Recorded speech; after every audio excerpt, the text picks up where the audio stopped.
ठीक। Next question में कह रहा है कि 4 माइक्रोफराड का कैपेसिटर है, ठीक है, उसके बगल में 10 ओम का रेजिस्टर लगा है, 2.5 वोल्ट का बैटरी है जिसका इंटरनल रेजिस्टेंस है 0.5 ओम का, ठीक है। तो पूछ रहा है, और नीचे वाले आर्म में एक रेजिस्टर लगा है जिसका रेजिस्टेंस है 2 ओम का, ठीक है। आरसी सर्किट का क्वेश्चन है, आपसे पूछ रहा है amount of charge on the capacitor plates कितना होगा, ठीक है। मान लो इनिशियली इस कैपेसिटर को मैंने अनचार्ज इस सर्किट में छोड़ दिया, तो ये बैटरी क्या करेगी, विद टाइम चार्ज सर्कुलेट करवा करवा के इसको चार्ज कर देगी। स्टेडी स्टेट में क्या होगा, बहुत समय बाद कैपेसिटर के लाइफ टर्म्स में बात करेंगे तो बहुत देर बाद उसका स्टेडी स्टेट आएगा।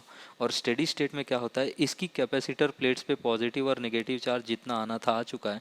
बैटरी अब जो पॉजिटिव चार्ज सर्कुलेट करवा के लाना चाहेगी उसको इसकी प्लेट का पॉजिटिव चार्ज रिपेल करेगा और अब और फर्दर चार्जेस को आने नहीं देगा। इसी को हम कहते हैं कि स्टेडी स्टेट में बैटरी बिहेव करता है ओपन सर्किट जैसा। इसका मतलब है जिस भी ब्रांच में कैपेसिटर लगा है स्टेडी स्टेट में उसमें कोई भी करंट नहीं जाएगा, उस पार्ट को आप ओपन कर दोगे सर्किट में। समझ आ रही है बात। तो अब करना क्या है, अगर कैपेसिटर की ब्रांच में कोई भी करंट नहीं आएगा तो इस 10 ओम रेजिस्टर के क्रॉस कोई पोटेंशियल डिफरेंस भी नहीं होगा। आपको बस ये पता करना होता है ऐसे क्वेश्चन में कि स्टेडी स्टेट में कैपेसिटर वाली ब्रांच के क्रॉस पोटेंशियल डिफरेंस कितना है। आपको वो पोटेंशियल डिफरेंस का वैल्यू मिल जाएगा, आप उसको सी से मल्टीप्लाई करके आप क्यू निकाल लोगे। सी उसी कैपेसिटर का कैपेसिटेंस है, ठीक है। तो अब हमारा मुद्दा क्या है कि ये वाली जो ब्रांच है, ठीक है, इसके अक्रॉस पोटेंशियल डिफरेंस ये वाला कितना है। अब स्टेडी स्टेट में मुझे पता है कि यहाँ पे इस ब्रांच में कोई भी करंट नहीं जाएगा, ठीक है, लेकिन बैटरी लगा है नीचे वाले ब्रांच में तो करंट फ्लो होगा, लेकिन करंट ऊपर नहीं आएगा क्योंकि ऊपर ऊपर में ओपन सर्किट है। तो अब सबसे पहले हम ये निकालेंगे नीचे वाली ब्रांच में करंट सर्कुलेट कितना हो रहा है। तो करंट का फॉर्मूला होता है V बाय आर। यहाँ पे हम टोटल रेजिस्टेंस यूज़ करेंगे। 2 ओम का रेजिस्टर तो सर्किट में लगा है, 0.5 ओम का रेजिस्टेंस बैटरी का अपना इंटरनल रेजिस्टेंस है। तो V बाय आर मेरे पास कितना आ जाएगा, ये वैल्यू आएगी मेरे पास 1 एम्पियर्स। कहने का मतलब ये जो नीचे वाला सर्किट है इसमें करंट कितना फ्लो हो रहा है, 1 एम्पियर्स का। अब आप चाहे उस करंट को यूज़ करके यहाँ से ऐसे फ्लो करवा के इस ब्रांच में पोटेंशियल डिफरेंस निकाल लो, या आप इस ब्रांच में आपको I पता है, आपको R पता है, आप V equal to I R से भी पोटेंशियल डिफरेंस निकाल लेंगे, ठीक है। मैं इस ब्रांच में निकाल रहा हूँ कि पोटेंशियल डिफरेंस कितना होगा। करंट है 1 एम्पियर की, रेजिस्टर है 2 ओम का, तो potential difference across 2 ohm resistor कितना है, 2 वोल्ट का है। यही 2 वोल्ट का पोटेंशियल डिफरेंस इस बैटरी वाली ब्रांच में भी है, यही 2 वोल्ट का पोटेंशियल डिफरेंस इस कैपेसिटर के अक्रॉस भी है, ठीक है। तो स्टेडी स्टेट में पोटेंशियल डिफरेंस कैपेसिटर के अक्रॉस 2 वोल्ट का है, तो Q को मैं क्या लिख सकता हूँ, C into V, potential difference at steady state. यहाँ से ये वैल्यू कितना आ जाएगा आपके पास, 8 micro coulomb. Open circuit analysis करना है स्टेडी स्टेट में। क्वेश्चन में कह रहा है कि एक यूनिफॉर्म इलेक्ट्रिक फील्ड में हमने एक पॉजिटिवली चार्ज पार्टिकल को रेस्ट से छोड़ा है, ठीक है। तो उसके पोटेंशियल एनर्जी के बारे में पूछ रहा है, क्या होगा, सेम रहेगा क्या रहेगा। तो ये अगर मैंने इलेक्ट्रिक फील्ड बनाया है और यहाँ पे मैं इस पॉजिटिव चार्ज को छोड़ दूँ, तो पॉजिटिव चार्ज मुझे पता है in the direction of electric field force experience करेगा Q इंटू ई। अब डायरेक्शन ऑफ इलेक्ट्रिक फील्ड अगर टूवर्ड्स राइट है तो मुझे पता है कि पोटेंशियल टुवर्ड्स राइट डिक्रीज होगा, लेफ्ट में पोटेंशियल ज़्यादा होगा, राइट में पोटेंशियल कम होगा। तो पॉजिटिव चार्ज मेरा टेंडेंसी कहाँ रख रहा है मूव करने का, हाई पोटेंशियल से लो पोटेंशियल वाले जोन में। तो ये हाई पोटेंशियल एनर्जी वाले रीजन से लो पोटेंशियल एनर्जी वाले रीजन में मूव करता है। तो इसका अपना भी इलेक्ट्रिक पोटेंशियल एनर्जी कैसा हो रहा है, कम हो रहा है, ठीक है। नेक्स्ट क्वेश्चन में कह रहा है कि आपको 3 फिगर्स दिए हैं, अलग अलग इक्वी पोटेंशियल सरफेसेस मार्क किए हुए हैं, नीचे में उन इक्वी पोटेंशियल सरफेसेस का पोटेंशियल का वैल्यू गिवन है। 2 पॉइंट्स अलग अलग पोटेंशियल सरफेस पे ए और बी डिमार्केट किया हुआ है। आपसे कह रहा है क्वेश्चन में, ठीक है, कि एक चार्ज्ड ऑब्जेक्ट है, उसको ए से बी आपको लेके जाना है, किस केस में 1 2 3 में से किस केस में आपको ज़्यादा वर्क करना पड़ेगा। तो वर्क डन का क्या फॉर्मूला होता है, Q इंटू डेल्टा वी। अब ए और बी पॉइंट्स के बीच में अगर मैं पोटेंशियल डिफरेंस निकाल लूँ तो मुझे Q तो सेम रहेगा, डेल्टा वी जहाँ पे ज़्यादा होगा वहाँ पे ज़्यादा वर्क करना पड़ेगा। यहाँ पे ए पॉइंट का पोटेंशियल है 20 वोल्ट, बी पॉइंट का पोटेंशियल है 40 वोल्ट, ठीक है। यहाँ पे भी ए पॉइंट का पोटेंशियल है 20 वोल्ट और इस पॉइंट का पोटेंशियल है 40 वोल्ट। यहाँ पे भी ए पॉइंट का पोटेंशियल है 20 वोल्ट, बी पॉइंट का पोटेंशियल है 40 वोल्ट, ठीक है, तो हर जगह अगर पोटेंशियल सेम है, पोटेंशियल डिफरेंस 20 वोल्ट का ही है, तो वर्क डन भी हर जगह में कैसा होगा, सेम होगा। ठीक है, तो work done is same in all three. Next question पूछ रहा है कि equipotentials at a great distance from a collection of charges whose total sum is not zero. कहने का मतलब आप सिर्फ एक पॉजिटिव चार्ज इमेजिन करो, नेट चार्ज नॉन जीरो है, तो इसकी वजह से इक्वी पोटेंशियल सरफेस क्या होता है, ऐसे सरफेसेस जहाँ पे पोटेंशियल का वैल्यू सेम हो। ई इज इक्वल टू क्या, वी का फॉर्मूला क्या है, वी इज इक्वल टू के क्यू अपॉन आर। आर का वैल्यू कांस्टेंट हो जाए तो मेरा वी कैसा हो जाएगा, कांस्टेंट। तो अगर पॉइंट चार्ज की मैं एनालिसिस करूं तो आर डिस्टेंस पे जो भी स्फीयर होगा उसी पे, तो उसी पूरे स्फीयर पे तो पोटेंशियल कांस्टेंट होगा। तो एक पॉइंट चार्ज का इक्वी पोटेंशियल सरफेस कैसा होता है, स्फेरिकल या स्फीरॉइड्स होता है। ठीक है, तो इसका आंसर हो जाएगा स्फीयर। इस क्वेश्चन में कह रहा है कि दो डाइलेक्ट्रिक ब्लॉक्स से मिलके हमारा एक कैपेसिटर बना है। ठीक है, दोनों ही सीरीज में लगे हैं, एक के अंदर डाइलेक्ट्रिक है K1 का, एक के अंदर डाइलेक्ट्रिक है K2 का। ये distance between the plates D1, ये D2। ठीक है, और ये जो कंप्लीट थिकनेस D है, इसको मैं कह सकता हूँ ये है D1 प्लस D2। तो आपसे effective dielectric constant K equivalent पूछना चाह रहा है। ठीक है, तो K इक्विवेलेंट निकालने के लिए भी हमको C इक्विवेलेंट निकालना पड़ेगा। K1 डाइलेक्ट्रिक वाले कैपेसिटर को मैंने बोला है C1, K2 वाले को मैंने कहा है C2। ठीक है, तो मैं फॉर्मूला क्या यूज़ करूँगा, इसको मैं लिख सकता हूँ ए epsilon naught upon D1 by K1, D2 by K2। Distance between the plates है D1, डाइलेक्ट्रिक कांस्टेंट है K1। Distance between the plates D2, dielectric constant K2। यहाँ से मेरे पास ये वैल्यू कितना आ जाएगा, इसको मैं सिंप्लीफाई कर लूँ तो ये वैल्यू ऐसा आ जाएगा, ये है C इक्विवेलेंट। इसको आपको कंपेयर करना है ए epsilon naught upon D into के की जगह पे K इक्विवेलेंट से। ठीक है, यहाँ से ए एप्सिलॉन कट जाएगा और यहाँ से K equivalent upon D1 plus D2 आपको मिलेगा यहाँ पे ये बचा हुआ वैल्यू के बराबर। यहाँ से आपको सिर्फ K इक्विवेलेंट चाहिए, तो यहाँ से क्या मिल जाएगा, K1 K2 into D1 plus D2 upon D1 K2 plus K1 D2। ठीक है, तरीका यही है, पहले आप C इक्विवेलेंट निकालोगे, उसको हर बार कंपेयर करोगे ए epsilon naught upon D into के इक्विवेलेंट से। यही स्टैंडर्ड प्रोसेस है। नेक्स्ट क्वेश्चन में कह रहा है कि पोटेंशियल जो है वो एक्स वाई जेड तीनों का फंक्शन है। ये रहा फंक्शन, आपसे पूछ रहा है इलेक्ट्रिक फील्ड इस x comma Y comma z पे कितना होगा। ठीक है, अब पोटेंशियल अगर एक्स वाई जेड तीनों का फंक्शन है तो अब मुझे क्या करना पड़ेगा, उसका ग्रेडियंट लेना पड़ेगा। ई इज इक्वल टू मुझे पता है minus del V upon del R. सिर्फ अगर एक्स का फंक्शन होता तो इसको मैं minus d V upon d x कर लेता। ठीक है, पर क्योंकि अब ये तीनों का फंक्शन है तो मुझे पार्शियली उसको डिफरेंशिएट करना पड़ेगा। इस del V upon del R को मैं ओपन करूँ तो माइनस एज इट इज़ बाहर रह गया, del V upon del X I cap, del V upon del Y J cap, del V upon del Z K cap. ये del का मतलब है हमें पार्शियली डिफरेंशिएट करना है। ठीक है, तो यहाँ पे मैंने इंडिविजुअली सॉल्व किया है। Del V upon del X का मतलब है कि आप डिफरेंशिएट करोगे विद रिस्पेक्ट टू एक्स और आपके लिए वाई और जेड हो जाएगा कांस्टेंट। ठीक, अब y और z अगर हो जाएगा कांस्टेंट तो 6y पहले में हो गया कांस्टेंट, x का डेरिवेटिव हो जाएगा 1। सिर्फ y कांस्टेंट बिहेव करेगा, y और z दोनों कांस्टेंट बिहेव करेगा, इनका डेरिवेटिव हो जाएगा 0।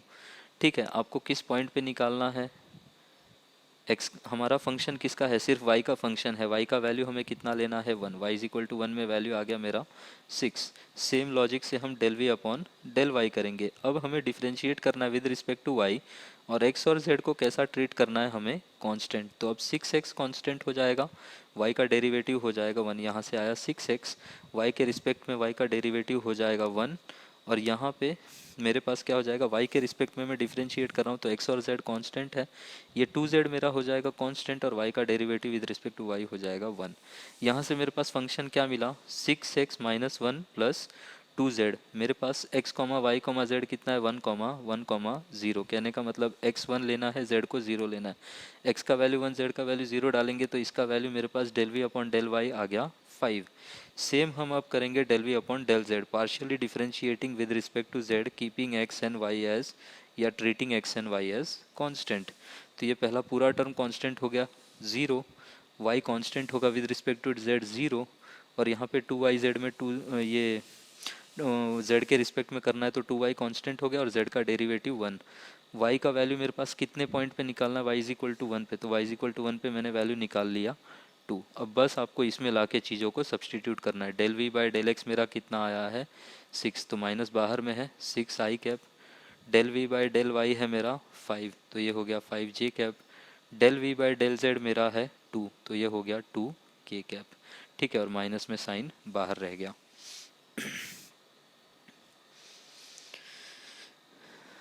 नेक्स्ट में हमसे कह रहा है कि एक यहाँ पे एक स्विच है, ठीक है, ये वन पॉइंट है, ये दूसरा पॉइंट है।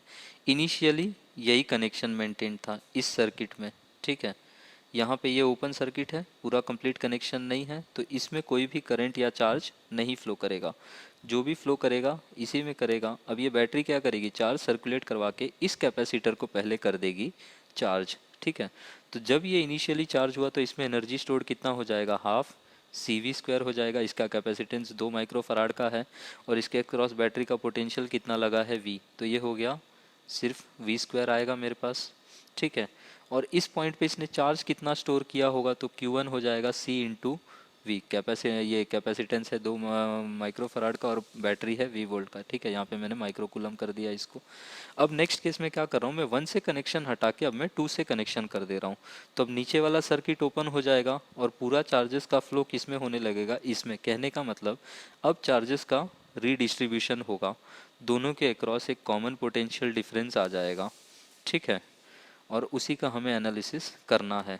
तो सबसे पहले क्या करेंगे, ये दोनों ही कैपेसिटर्स इस पॉइंट और इस पॉइंट के क्रॉस, इसको थोड़ा सा घुमा के देखेंगे तो कैसा दिखेगा, ये ऐसा दिखेगा। ऊपर वाला 2 माइक्रोफराड का कैपेसिटर, नीचे वाला 8 माइक्रोफराड का कैपेसिटर, ठीक है। और ये वाला पॉइंट और ये वाले पॉइंट को मैं यहाँ पे इधर और इससे दिखा रहा हूँ। ये 2 पॉइंट्स के अक्रॉस ये पैरेलल में कनेक्टेड है, ठीक है।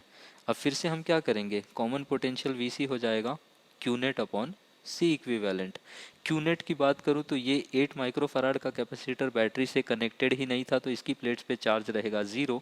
ये वाला कम्प्लीटली चार्ज हुआ था और उस पर चार्ज कितना आया था 2V माइक्रो कूलम्ब का, ठीक है। तो यहाँ से अगर मैं इस कॉमन पोटेंशियल की वैल्यू निकालूं तो ये 2V माइक्रो कूलम्ब और नीचे में C1 प्लस C2 मेरे पास कितना हो जाएगा 10 माइक्रोफराड। ये वैल्यू मेरे पास कितना आया, माइक्रो से माइक्रो कट गया, ये वैल्यू आ गया मेरे पास V/5, ठीक है। ये तो हुआ कॉमन पोटेंशियल। अब अगर कॉमन पोटेंशियल पता चल गया है तो मैं इसमें स्टोर्ड एनर्जी कितना लिख सकता हूँ, हाफ। सेकेंड केस में अब इस सिस्टम में एनर्जी स्टोर्ड कितना है, half C equivalent into V²। C equivalent कितना है C1 प्लस C2 और फाइनली कॉमन पोटेंशियल कितना हो गया V/5। तो ये वैल्यू कितनी हो जाएगी, इससे ये 5 कटेगा और ये V²/25 से ये नीचे का एक 5 कटेगा, वैल्यू क्या आएगा V²/5। आपसे अभी ये सब नहीं पूछा है, आपसे पूछा है कि कितना एनर्जी डिसिपेट हो जाएगा। एनर्जी डिसिपेट होगा तो एनर्जी डिफरेंस से निकालेंगे। इनिशियल एनर्जी आपके पास है, फाइनल एनर्जी आपके पास है, ऑप्शंस आपके परसेंटेज में है, तो आप परसेंटेज चेंज इन एनर्जी निकालोगे। U1 minus U2 upon U1। Initially energy ज़्यादा था, बाद में हमेशा कम होगा, कुछ एनर्जी हीट के फॉर्म में डिसिपेट होता है, ठीक है। तो यहाँ से आप इसको सिंप्लीफाई कर लोगे, ये वैल्यू आएगा 80%, ठीक है। नेक्स्ट क्वेश्चन में कह रहा है कि electric field due to a charge Q at a distance of 30 metre कितना होगा, ठीक है। तो फॉर्मूला हमें E का क्या यूज़ करना है, K/Q/R²। डिस्टेंस आपको 30 मीटर दे रखा है, Q का वैल्यू आपको नहीं दिया है डायरेक्टली। Q के लिए कह रहा है कि Q is the sum of charges on 4 microfarad and 9 microfarad capacitor. कहने का मतलब ये जो K/Q/R² में Q है, ये 2 कैपेसिटर्स पे चार्जेस का सम है, एक 4 वाले पे और एक 9 वाले पे। 4 वाला इधर है, 9 वाला इधर नीचे में है, ठीक है। तो अब हमें चार्जेस निकालने पड़ेंगे। तो अब यहाँ से अगर मैं देखूँ कि बैटरी ने कितना चार्ज किया, तो बैटरी का सप्लाइड चार्ज कुछ इस ब्रांच में जाएगा, कुछ ऊपर वाली ब्रांच में जाएगा। मेरे दोनों ही कैपेसिटर्स ऊपर वाली ब्रांच में ही है, तो मैं सिर्फ ऊपर वाली ब्रांच में जाने वाले चार्ज का ही एनालिसिस करूँगा, पूरे का करने का ज़रूरत नहीं है। हाँ, लेकिन क्वेश्चन आपसे पूछ सकते थे बैटरी ने कितना चार्ज सप्लाई किया होगा, ठीक है। तो इस ब्रांच में अगर ये चार्ज आया है कैपिटल Q, माइंड यू ये वाला Q ये वाला Q अलग अलग है, ठीक है। मैं कह रहा हूँ ये चार्ज लेट से ये कितना है, ये Q1 चार्ज है, ठीक है। तो इस ब्रांच में जो भी चार्ज आ रहा है वो किसके प्रोपोर्शनल हो जाएगा, वो हो जाएगा इस ब्रांच का इस ब्रांच का C equivalent. Q is equal to इस ब्रांच का C इक्विवेलेंट इंटू इस ब्रांच के अक्रॉस लगा हुआ पोटेंशियल डिफरेंस जो कि 8 वोल्ट का है, ठीक है। तो यहाँ से Q1 is equal to C equivalent into V हो जाएगा। अब सी इक्विवेलेंट अगर मैं निकालूं, ठीक है, तो सी इक्विवेलेंट क्या हो जाएगा, ये 3 और ये 9 एक दूसरे से कनेक्टेड हैं पैरेलल में, इनका इक्विवेलेंट कितना आ जाएगा, 12 माइक्रोफराड। और वो 12 4 के साथ कैसा है, सीरीज में है, तो इनका इक्विवेलेंट कितना हो जाएगा, C1 C2 upon C1 plus C2। ठीक है, तो हाफ सी इक्विवेलेंट कितना हो जाएगा, C1 C2 upon C1 plus C2 into we. ठीक है, यहाँ से मैंने इस ब्रांच में आने वाला चार्ज ये Q1 निकाल लिया, सी इक्विवेलेंट इस ब्रांच का इंटू इस ब्रांच के अक्रॉस पोटेंशियल डिफरेंस, वो मुझे कितना मिला, 24 माइक्रो कूलम। अब ये जो 24 माइक्रो कूलम का चार्ज है ये 4 माइक्रो फराड पे आएगा, और 3 और 9 का जो इक्विवेलेंट एक कैपेसिटर मैं बनाऊंगा उस पर भी चार्ज कितना आएगा, Q1 ही आएगा। ठीक है, अब लेकिन क्या होगा, यहाँ पे अगर दो ब्रांच है कैपेसिटर्स के तो कुछ चार्ज नीचे जाएगा, कुछ चार्ज ऊपर जाएगा। कॉन्सेप्ट हम लोग क्या यूज़ करते हैं फिजिक्स का, कि फाइनल चार्ज कंडक्टर पे या कैपेसिटर पे उसके कैपेसिटेंस के प्रोपोर्शनल आता है। तो ऊपर वाला कैपेसिटर अगर 3 माइक्रोफराड का है तो इसमें मैंने चार्ज को कह दिया Q इंटू 3। नीचे वाला अगर 9 माइक्रोफराड का है तो इसके चार्ज को मैंने नाम दिया है Q इंटू 9। अब तो Q3 मेरा 3 माइक्रोफराड के प्रोपोर्शनल होना चाहिए, Q9 मेरा 9 माइक्रोफराड के। ठीक है, तो Q3 को मैंने क्या बोल दिया, एक मिनट, हाँ, तो final charge on any capacitor is proportional to its capacitance. ठीक है, तो यहाँ से ये जो Q1 चार्ज आया है वही मिलके क्या बना रहा है, Q3 प्लस Q9 बना रहा है। इस Q3 को मैं कितना लिख सकता हूँ, 3 into small Q proportionality constant. इस 9Q को मैं क्या लिख सकता हूँ, Q9 को मैं क्या लिख सकता हूँ, 9 माइक्रोफराड इंटू Q कोई प्रोपोर्शनलिटी कांस्टेंट, ये 3Q ये 9Q, ये मिलके वैल्यू कितना हो जाएगा मेरे पास total 12Q is equal to Q1। ठीक है, ये Q1 है, Q1 का वैल्यू मेरे पास है 24 माइक्रो कूलम।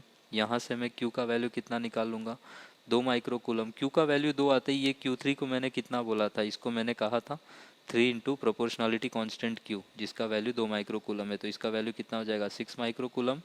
और Q9 मेरे पास कितना था, 9 इंटू स्मॉल क्यू, तो 9 इंटू 2 कितना हो जाएगा 18 माइक्रो कूलम।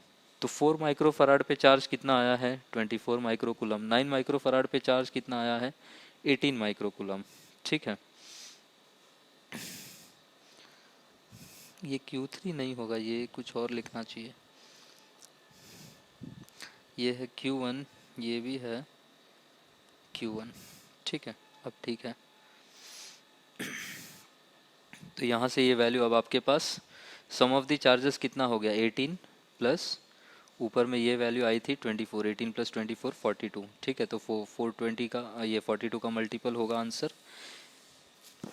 नेक्स्ट क्वेश्चन में कह रहा है कि एक रीजन में हमने वॉल्यूम कंसीडर किया 0.2 मीटर 2 मीटर क्यूब का, उस रीजन में पोटेंशियल हर जगह ही 5 वोल्ट का था। कहने का मतलब पोटेंशियल कांस्टेंट है, तो पूछ रहा है उस रीजन में इलेक्ट्रिक फील्ड कितना होगा। E इज इक्वल टू क्या होता है, माइनस dV अपॉन dr। ठीक है, अगर V कांस्टेंट हो जाए तो उसका डेरिवेटिव कितना हो जाएगा, विद रिस्पेक्ट टू पोजीशन 0 हो जाएगा, और फिर इलेक्ट्रिक फील्ड कहने का मतलब कितना हो जाएगा, 0। पोटेंशियल कांस्टेंट है तो फील्ड 0 होता है। कंडक्टर के अंदर भी हम लोग यही चीज़ देखते हैं कि एक कंडक्टर के अंदर हम लोग कहते हैं कि अंदर इलेक्ट्रिक फील्ड 0 है, लेकिन अंदर पोटेंशियल कांस्टेंट होता है। ठीक, ये बड़ा ही अच्छा सवाल है। इसमें क्वेश्चन में कह रहा है कि ये कैपेसिटर की 2 पैरेलल प्लेट्स हैं। ठीक है, वो अंदर जो आपने मीडियम जो भरा है, ठीक है, एप्सिलॉन आर परमिटिविटी का या के डाइलेक्ट्रिक कांस्टेंट का जो मीडियम भरा है, वो उसका परमिटिविटी का वैल्यू जैसे जैसे आप एक प्लेट से आपका डिस्टेंस बढ़ता जाएगा वैसे वैसे उसका वैल्यू भी चेंज होता है। किस प्रकार से चेंज होता है, के इज इक्वल टू कैपिटल के इंटू 1 प्लस ए इंटू एक्स। ठीक है, जहाँ पे x है मेरा distance from one of the plates, a constant है, कैपिटल के कांस्टेंट है। ठीक है, ये दोनों कांस्टेंट है, और ये मेरा डाइलेक्ट्रिक कांस्टेंट का डिस्टेंस के साथ में वेरिएशन है। कहने का मतलब मैं प्लेट से इतना दूर रहूँगा तो मेरे डाइलेक्ट्रिक कांस्टेंट का वैल्यू कुछ और, मैं थोड़ा आगे आ गया तो मेरा के का वैल्यू बदल जाएगा, यहाँ पे के का वैल्यू बदल जाएगा, यहाँ पे के का वैल्यू बदल जाएगा, सो ऑन एंड सो फोर्थ के का वैल्यू बदलता जाएगा। क्या मैं ऐसा मान सकता हूँ ये अलग डाइलेक्ट्रिक मीडियम का कैपेसिटर, ये सारे अलग अलग डाइलेक्ट्रिक मीडियम के कैपेसिटर्स एक के बाद एक लगाए हुए हैं सारे सीरीज में, और इन्हीं का सारा सीरीज में जो कैपेसिटेंस है मिलके मुझे क्या दे रहा है, इस फाइनल कैपेसिटर का कैपेसिटेंस दे रहा है। ठीक है, तो अब क्योंकि कैपेसिटेंस कैपेसिटेंस का फॉर्मूला होता है ए के एप्सिलॉन नॉट अपॉन डी, ठीक है। अंदर का जो मैं मीडियम भर रहा हूँ वो चेंज हो रहा है, तो मेरा कैपेसिटेंस कांस्टेंट नहीं है, ठीक है। कैपेसिटेंस या के अगर कांस्टेंट नहीं है तो मैं डायरेक्टली कैपेसिटेंस इस फॉर्मूले से नहीं निकालूंगा, मुझे उसको डिराइव करना पड़ेगा। तो मैं एक एंड से एक्स डिस्टेंस अंदर गया और मैंने छोटा सा थिकनेस कंसिडर किया एक एलिमेंट का, और वो थिकनेस था dx। तो ये dx वाले थिकनेस का डाइलेक्ट्रिक कांस्टेंट कुछ अलग होगा, इसके पहले वाले स्ट्रिप का कुछ अलग होगा, इसके आगे वाले का कुछ अलग होगा। कहने का मतलब इसका डाइलेक्ट्रिक कांस्टेंट जो भी होगा इसको मैं बोल सकता हूँ ये एक कैपेसिटर है। ऐसे ही अलग अलग कैपेसिटेंस के बहुत सारे कैपेसिटर्स हमने कैसे लगा रखे हैं, लाइन में सीरीज में लगा रखे हैं, ठीक है। तो अंदर में dx थिकनेस का या distance between the plates dx वाला हमने एक कैपेसिटर छोटा सा कंसीडर किया जिसका कैपेसिटेंस है dc, ठीक है। उसकी प्लेट्स के बीच में एरिया a है और उसके डिस्टेंस बिटवीन द प्लेट्स है dx। तो c is equal to A epsilon naught upon D से मैं उसका कैपेसिटेंस छोटा सा dc कितना लिख सकता हूँ, a एप्सिलॉन नॉट, और अंदर में मीडियम है के डाइलेक्ट्रिक कांस्टेंट का, divided by distance between the plates dx। अब के मेरा डिस्टेंस के साथ में वेरी करता है, उसका फंक्शन मैंने यहाँ पे रीसब्स्टिट्यूट कर दिया। अब नीचे में है dx, ऊपर में है ये। अभी अभी हमने थोड़ी देर पहले क्या देखा था कि ये अलग अलग डाइलेक्ट्रिक कांस्टेंट वाले या अलग अलग मीडियम वाले कैपेसिटर्स एक के बाद एक सीरीज में लगाए हुए हैं। तो सीरीज में सी इक्विवेलेंट का फॉर्मूला क्या होता है, 1/c equivalent is equal to 1/c1 plus 1/c2 plus 1/c3 plus so on and so forth. हम लोग ऐड करते जाते हैं, ऐड कर रहे हैं मतलब हम लोग इंटीग्रेट करेंगे उसको। तो 1/c equivalent is equal to integration of 1/dc। dc का वैल्यू मैंने यहाँ पे निकाल रखा है, इसको मैं यहाँ पे लाके रीसब्स्टिट्यूट कर दूंगा, ठीक है। अब a के एप्सिलॉन नॉट कांस्टेंट है, ऊपर में dx है, नीचे में 1 प्लस ax है, ठीक है। अब ये 1 प्लस ये 1/x जैसा बिहेव करेगा। तो इस पूरी क्वांटिटी को अगर मैंने x बोला है, ठीक है, तो इसका 1/x का इंटीग्रेशन क्या होता है, ln x। तो ये हो जाएगा ln ऑफ ये वाला ब्रैकेट इनटू 1 इसमें अब चेन रूल लगेगा, और इंटीग्रेशन में जो चेन रूल होता है वो क्या होता है, नीचे में आपको उसी फंक्शन को डिफ्रेंशिएट करना होता है डिनोमिनेटर में।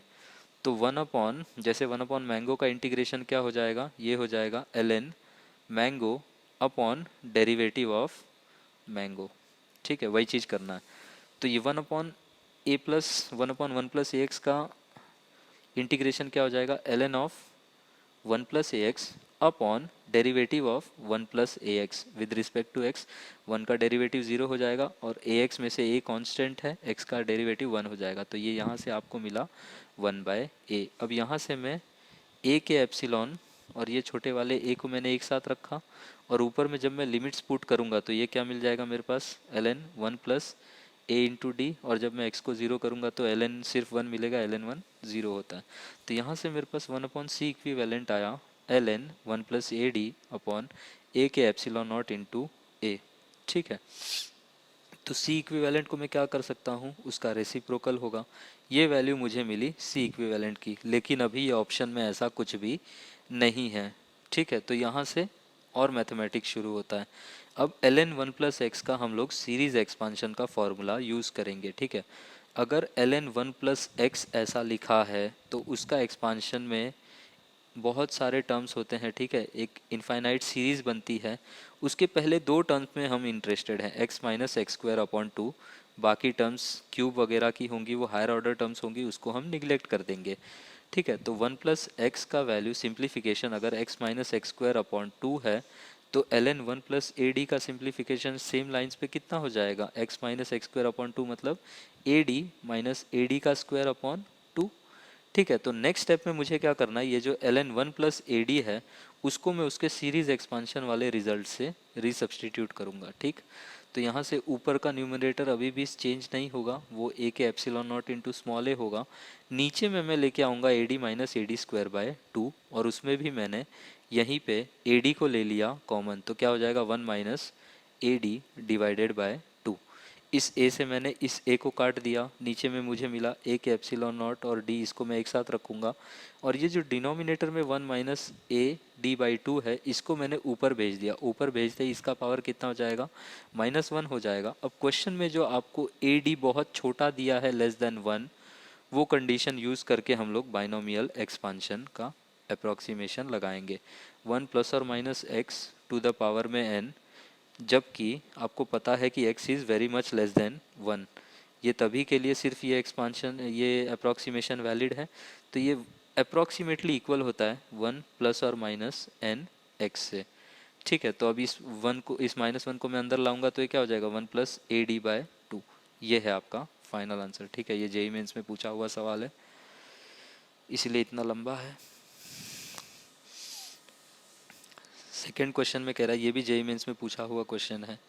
दो कैपेसिटर्स हैं, पहले हमको उनको सीरीज़ में लगाया, सी और सी को सीरीज़ में लगाया, सी इक्विवेलेंट हो गया C/2।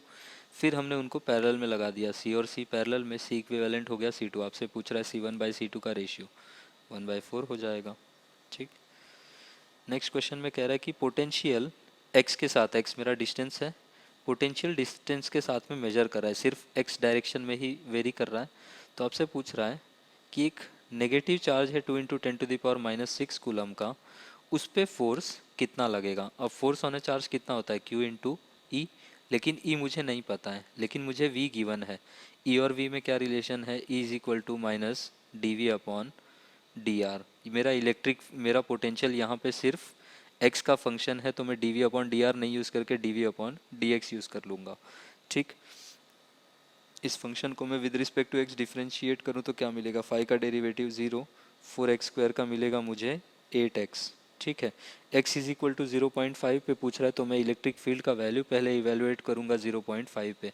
x को 0.5 रखते ही मेरा वैल्यू कितना आ गया, -4 न्यूटन। सारे ऑप्शन पॉजिटिव, ये कहने का मतलब वो मैग्नीट्यूड इवेलुएट करवाना चाहते, तो आपको E मिल गया है, Q से मल्टीप्लाई करके हमारा आंसर आ जाएगा 8 माइक्रो न्यूटन। ठीक, नेक्स्ट क्वेश्चन में कह रहा है कि electric potential at A is 1 volt and at other point B is 5 volt. एक चार्ज है 3 माइक्रो कूलम का, उसको हम रिलीज करते हैं बी पे। बी पे पोटेंशियल कितना है, 5 वोल्ट। ए पे पोटेंशियल कम है, मतलब हाई पोटेंशियल पॉइंट पे हमने उसको रिलीज किया है। तो पूछ रहा है कि जब वो ए से पास होगा तो उसका कितना काइनेटिक एनर्जी होगा। इसको थोड़ा सा डायग्रामेटिकली बनाओ तो बी पॉइंट पे पोटेंशियल मुझे गिवन है कि बड़ा है, 5 वोल्ट का है। ठीक है, ए पॉइंट पे पोटेंशियल छोटा है, 1 वोल्ट का है। तो पोटेंशियल के टर्म्स में बात करूँ तो हाई से लो पोटेंशियल की तरफ में एक इलेक्ट्रिक फील्ड सेटअप हो जाएगी। इस इलेक्ट्रिक फील्ड में मैं बी वाली पॉइंट के पास में एक पॉजिटिव चार्ज को छोड़ रहा हूँ, तो इस पर इलेक्ट्रिक फील्ड एक फोर्स लगाएगी Q × E। कहने का मतलब मेरे पॉजिटिवली चार्ज पार्टिकल को बी पॉइंट से ए पॉइंट पे कौन लेके जा रहा है, एक्सटर्नल एजेंट नहीं लेके जा रहा है, electric field Q × E force लगा के लेके जा रही है। ठीक है, तो हम क्या यूज़ करेंगे, work done by electric force होता है negative of work done by conservative force, और work done by conservative force होता है Q × ΔV। ठीक है, तो इलेक्ट्रिक फोर्स का वर्क डन क्या हो जाएगा, -Q ΔV।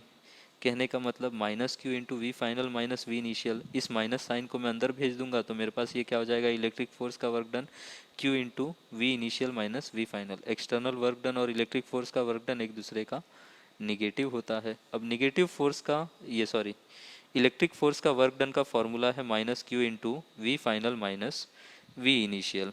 ठीक है, यहाँ से मैं यही यूज़ कर रहा हूँ कि work done by electric force is equal to Q × V initial -V final is equal to work done is equal to change in kinetic energy, और ये कितना हो जाएगा, KE फाइनल -KE इनिशियल।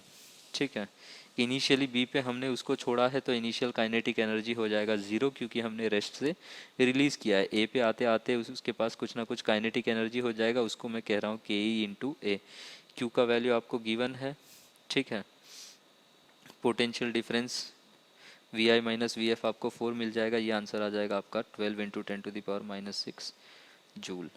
ठीक है, अगर वो ऑप्शन प्लस माइनस देता तो वो कुछ और चीज़ पूछना चाह रहा था, समझ आ रहा है। फिर वो ये जानना चाह रहा था कि क्या प्लस माइनस पहचान पाते हो, कब यूज़ करना है प्लस, कब यूज़ करना है माइनस। ठीक है, दूसरा चीज़ क्या याद रखना है, जो पहले क्वेश्चन में हमने देखा था, क्यू को हम लोग हमेशा ही विद साइन यूज़ करेंगे। फॉर्मूला चाहे work done by electric force का कैलकुलेशन हो या फिर work done by external force के कैलकुलेशन का हो, क्यू को हमेशा ही आप विद साइन यूज़ करेंगे। ठीक है, बहुत ही अच्छा सवाल है ये भी पूछा हुआ क्वेश्चन है। क्वेश्चन में कह रहा है आपसे कि एक स्क्वायर है, उसका साइड ए है, ठीक है। सेंटर में हमने चार्ज रखा है कैपिटल क्यू, उसके एक एज पे चार्ज है स्मॉल क्यू। लेट से उसको मैंने नाम दिया है ए वाले वर्टेक्स पे चार्ज है। क्वेश्चन में कह रहा है कि डायमेट्रिकली जो अपोजिट वाला है, डायगोनली जो अपोजिट वाला वर्टेक्स है सी पे अगर इस चार्ज को उठा के मुझे लेके जाना है तो मुझे कितना वर्क करना पड़ेगा। ठीक है, भूल जाओ इस चार्ज को लेके जाना है। सिर्फ इस क्यू पॉइंट की वजह से मैं देखूंगा, इस क्यू पॉइंट चार्ज की वजह से जो पोटेंशियल ए पे होगा वही बी पे होगा, वही सी पे होगा, वही डी पे होगा, क्योंकि वी का फॉर्मूला क्या होता है, K Q upon R. Q same है, डिस्टेंस सेंटर से ए बी सी डी सबका सेम है, तो मेरा वी भी कैसा हो जाएगा, सेम हो जाएगा। वर्क डन का फॉर्मूला होता है Q delta we. Potential same है अगर ए और सी पॉइंट का, तो इनके बीच में पोटेंशियल डिफरेंस ज़ीरो, तो वर्क भी आपको करना पड़ेगा ज़ीरो। ठीक, सेम लॉजिक पे ये भी क्वेश्चन है। इसमें कह रहा है कि दो चार्जेस है Q1 और Q2, ये अपनी जगह पे एज इट इज़ है। तीसरा चार्ज है Q3, इसको मैं इस डॉटेड लाइन के अलोंग डी पॉइंट पे लेके आ रहा हूँ। सी पॉइंट से शुरू कर रहा हूँ लेके आना, डी पॉइंट पे लेके आ रहा हूँ। ठीक है, तो आपसे पूछ रहा है कि चेंज इन पोटेंशियल एनर्जी इतना इतना इंटू के है। आपसे पूछ रहा है के का वैल्यू क्या है, जेई मेंस में पूछा हुआ सवाल है। ठीक है, इसको कैसे करेंगे। अब change in potential energy, initially जब Q3 यहीं पर है, क्या आप इसका पोटेंशियल एनर्जी निकाल सकते हो। ठीक है, इंटरेक्शन एनर्जी या पोटेंशियल एनर्जी, तीन चार्जेस है सिस्टम में, तो कितना होगा 3 × 2/2 × 1, तीन टर्म्स आने चाहिए मेरे पास। Q1 Q3 का इंटरेक्शन एनर्जी, Q1 Q2 का इंटरेक्शन एनर्जी और Q2 का Q3 से इंटरेक्शन का एनर्जी। फॉर्मूला क्या होता है, के Q1 Q2 divided by distance between the charges. तो मैं Q1 Q3 के बीच में देखूंगा तो के Q1 Q3 बाय 40 लिखूंगा, दूसरा के Q1 Q2 बाय 30 लिखूंगा, तीसरा के Q2 Q3 बाय, ये 40 है ये 30 है तो ये कितना हो जाएगा 50, तो के Q2 Q3 बाय 50, ये मैंने तीनों टर्म्स लिख दिए। फाइनली जब मेरा चार्ज डी पे पहुंच जाएगा तो मेरा कॉन्फ़िगरेशन कैसा दिखेगा, ऐसा दिखेगा। Q1 अभी भी अपनी जगह पे है, Q2 अपनी जगह पे है, Q3 डी वाली पॉइंट पे पहुंच गया है। ए और बी के बीच में सेपरेशन आपको 30 सेंटीमीटर गिवन था, ए और डी के बीच में फाइनली सेपरेशन कितना होना है, 40 सेंटीमीटर होना है। अब फिर से हम क्या करेंगे, इस कॉन्फ़िगरेशन में पोटेंशियल एनर्जी लिखेंगे, तो के Q1 Q2 बाय 30, ठीक है, के Q1 Q3 बाय 40 और के Q2 Q3 बाय 10। ठीक है, यही वैल्यूज़ है, कॉमन जो वैल्यूज़ है उसको मैंने गोल कर दिया है, क्योंकि हमें चेंज इन पोटेंशियल एनर्जी निकालना है, जो जो कॉमन है वो कटेगा। ठीक है, तो ये चार ब्रैकेट्स जो मैंने गोला कर रखा है ये एक दूसरे से कट जाएंगे, Q1 Q2 बाय 30 और ये Q1 Q3 बाय 40, ये वैल्यूज़ कट जाएंगी। अब आपको change in potential energy delta U क्या मिलेगा, ये आपको मिल जाएगा you final minus you initial होता है। ठीक है, किसी भी चीज़ का चेंज जो कि हम डेल्टा से रिप्रेजेंट करते हैं ये हमेशा होता है final value minus initial value. ठीक, यहाँ से ये वैल्यू आपको बस वैल्यूज़ आपको उठा के रखनी है। फाइनल में नीचे में 10 है, माइनस इनिशियल में नीचे में 50 है, इसको आप सिंप्लीफाई कर लेंगे तो ये वैल्यू ऐसा आता है के 8 इंटू के इंटू Q2 इंटू Q3। उनका ऑप्शन में के नहीं दिख रहा है, 1/4 पाई एप्सिलॉन दिख रहा है। ठीक है, तो इसको रीअरेंज कर लेंगे, आपका आंसर हो जाएगा 8 इंटू Q